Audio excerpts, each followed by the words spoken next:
Olá, querido aluno, querida aluna. Mais uma aula de figuras de linguagem. Vamos para a segunda parte. Observe que eu dividi em duas partes. Na primeira parte, nós trabalhamos com hipérbole, antítese, onomatopeia, prosopopeia ou personificação, que tem o mesmo sentido. Nessa segunda parte, nós vamos trabalhar com metáfora, comparação, eufemismo, assonância, polissíndeto. Então, vocês vão observar a definição de cada figura de linguagem, cada exemplo, para que vocês possam compreender. Observe que a partir daqui, eu vou estar explicando pela tela do computador.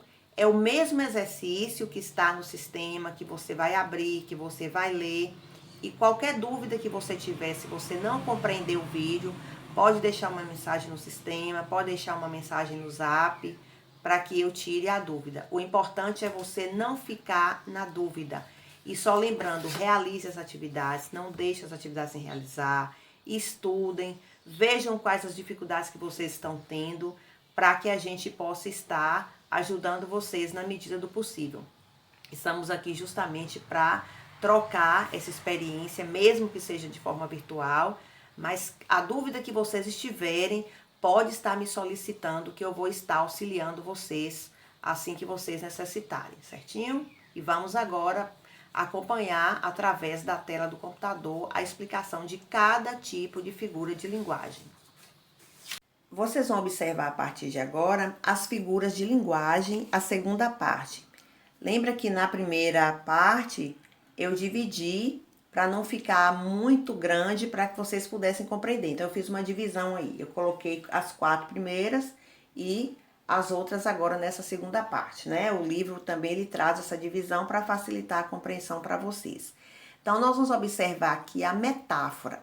A metáfora, ela é uma comparação, só que é uma comparação que nós vamos fazer sem utilizar alguns conectivos, ou seja, algumas palavrinhas que deixa claro pra gente que é ali presente, que há a presença ali de uma comparação. Nós vamos encontrar aqui o exemplo, que a metáfora ela ocorre quando se faz comparação sem utilizar expressões que indiquem realmente uma comparação. Aí vocês vão encontrar aqui a palavrinha como, tanto quanto, parece. Vocês vão observar que é presente essa palavrinha como, esse conectivo como. Você tem uma pedra dentro do peito. É como se eu referisse assim, você é como uma pedra. Então, essa expressão aqui, você tem uma pedra dentro do peito, refere a uma metáfora, é uma comparação. Porém, não existe aqui o conectivo, a palavrinha como. Eu poderia dizer aqui, você é como uma pedra. Então, esse exemplo, você é como uma pedra, é uma comparação. Porém, dentro da metáfora, nós não vamos usar esses conectivos, nós vamos ser diretos. Eu vou dizer, você é uma pedra, ou você tem uma pedra dentro do peito. Olha aqui o exemplo. Maria é uma leoa. Eu não estou comparando que Maria é uma leoa. Eu estou dizendo que ela é uma leoa. Então, nesse caso, eu não utilizei o conectivo como, ou, tanto, ou parece. Eu poderia dizer que Maria parece uma leoa, mas eu disse Maria é uma leoa. Então, todas as vezes que referir a essa figura de metáfora, você já sabe que é a comparação feita sem a existência do conectivo, né? Da palavrinha como, tanto, etc. Então, você vai observar que é diferente. A metáfora, nós não vamos encontrar esse conectivo como, ou outro conectivo que indica uma comparação. Já na figura de linguagem comparação, vocês observaram que eu coloquei junto, ó, metáfora e comparação, justamente para que vocês possam entender melhor. O pensamento é como, olha aqui, ó, a comparação apareceu, o conectivo como. O pensamento tal qual, apareceu o conectivo comparativo. O pensamento é igual a um diamante bruto. Então, esses exemplos aqui, eu vou encontrar uma relação de comparação clara entre os termos, que é marcada pela conjunção comparativa. Então, como é uma conjunção como, tal qual, igual, são conjunções comparativas porque elas estão comparando. Está comparando o que aqui? O pensamento como um diamante bruto. Mas se eu disser assim, o pensamento é um diamante bruto, eu estou utilizando aqui uma metáfora. Por quê? Porque eu estou retirando o conectivo, a conjunção como. Então, o pensamento é tal qual um diamante bruto, o pensamento é um diamante bruto. Se eu ignorar aqui o conectivo como, tal qual, igual, eu vou encontrar aqui uma metáfora. Por quê? Porque eu vou extinguir esses conectivos aqui, que são conjunções que estão fazendo a comparação. Então, deixando bem claro aí, para que vocês não confundam o que é metáfora e o que é comparação. A metáfora, nós não vamos encontrar a conjunção para especificar. Eu vou dizer, Maria é uma leoa. Na comparação, eu vou dizer, Maria é como uma leoa. Eu posso pegar esse mesmo exemplo aqui e jogar aqui para a metáfora. O pensamento é um diamante bruto, é uma metáfora. Por quê? Porque eu retirei o conectivo como. Então, só lembrando novamente, para ficar bem claro, no exemplo da figura de linguagem comparação, nós vamos encontrar a conjunção presente. Na figura de linguagem metáfora, nós vamos encontrar comparação, porém a conjunção não está presente. Então, observe bem esses dois exemplos para que vocês não façam a confusão. A metáfora não tem a conjunção, a comparação tem a conjunção. Os dois elementos, eles trazem ideia de comparação. Aí nós vamos para uma outra figura de linguagem aqui, chamada de aliteração. Aliteração, nós vamos encontrar repetição de consoantes ou sílabas. Minha mãe me mandou fazer o meu melhor. É importante lembrar que essa figura ela é usada em textos literários, em uma linguagem objetiva, ela é considerada um vício de linguagem. Para conhecer melhor essa figura sonora, leia o nosso texto, a literação. Então, nós vamos encontrar aqui na literação justamente essa repetição de sons. Quando a gente repete muito, olha aqui o exemplo. Minha, aqui a repetição do M, tá vendo? Minha mãe me mandou fazer o meu melhor. É aquele exemplo que a gente encontra para facilitar a literação. Vocês gravem essa ideia. O rato roeu a roupa do rei de Roma. Observe aí, R. Da mesma coisa aqui, ó. Minha mãe me mandou fazer o meu melhor. A única diferença que aconteceu aí foi no verbo fazer, que não apareceu, né? A repetição da consoante, mas as outras apareceram. Então, a literação ela é muito fácil para você compreender.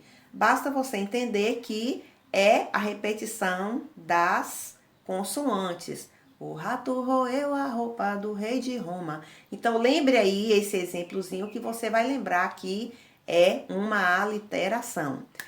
Já quando nós partimos para assonância, nós vamos encontrar repetição de vogais. Lembra que quando a gente vai escrever um texto, você geralmente tem essa mania de colocar i, que a gente fala, olha, corte aí, porque esse i aí ele acaba perdendo a conexão, a repetição do texto fica muito intensa e o texto perde o sentido.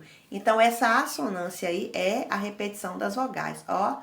Por onde andam o amor e a dor. Então, nós vamos encontrando, ó, on, or, tá vendo? Or novamente, então a assonância é essa repetição. Então, só para você não tem nenhuma dificuldade você compreender essa literação e essa assonância. A literação é a repetição das consoantes. Aí alguém pode me perguntar assim, o que é consoante? B, C, D, F, H, J, M, R, L e por aí vai, né? E A assonância é a repetição das vogais, quando você repete o A muitas vezes, o E muitas vezes, o I muitas vezes, o O muitas vezes, o U muitas vezes e assim por diante. Certinho? Então vamos para a próxima. Polissíndeto é a repetição proposital de uma mesma conjunção como um recurso estilístico, né? Então aqui, repetição proposital. O que é uma coisa proposital? É aquilo que é feito de forma de um propósito com a intenção de chamar a atenção, de reforçar aquilo que nós estamos querendo dizer.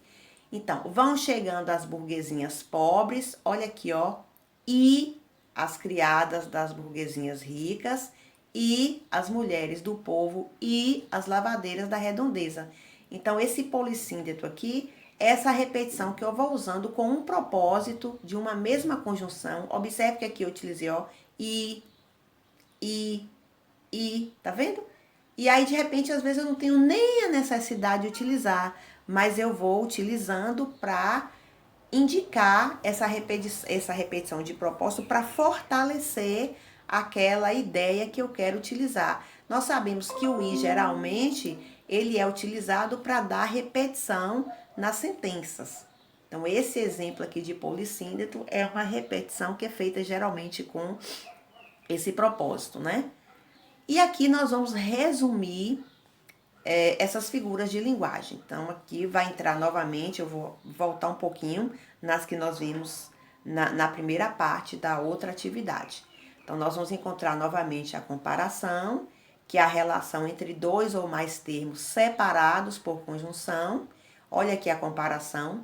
João é como um leão. Observe que é uma comparação, porque eu estou empregando aqui a conjunção como, que é uma conjunção comparativa. Olhe a metáfora, é uma comparação implícita. Implícita quer dizer uma coisa que está escondida. Não aparece. João é um leão. Olha o exemplo. João é como. João é um. Então, aqui na comparação, eu estou dizendo que João é como um leão. E na metáfora eu já estou dizendo que João é um leão. Os dois exemplos são comparativos. Só que a metáfora, como eu já disse para vocês, não aparece a conjunção e a comparação, ela é acompanhada da conjunção. Observe bem esses dois exemplos. Polissíndeto, eu já falei para vocês que é a repetição da conjunção e falou, e gritou, e chorou, porém ninguém ouviu. Eu poderia dizer, falou, gritou, chorou, porém ninguém viu. Mas aí eu reforcei. E falou, e gritou, e chorou, justamente para dar essa força de expressão. Então, polissíndeto refere-se a essa repetição de vogais. Observe isso, polissíndeto refere-se à repetição de vogais e a aliteração, ela vai gerar na repetição de consoantes. Preste bem atenção. O rato roeu a roupa do rei de Roma. Olha aí, a repetição do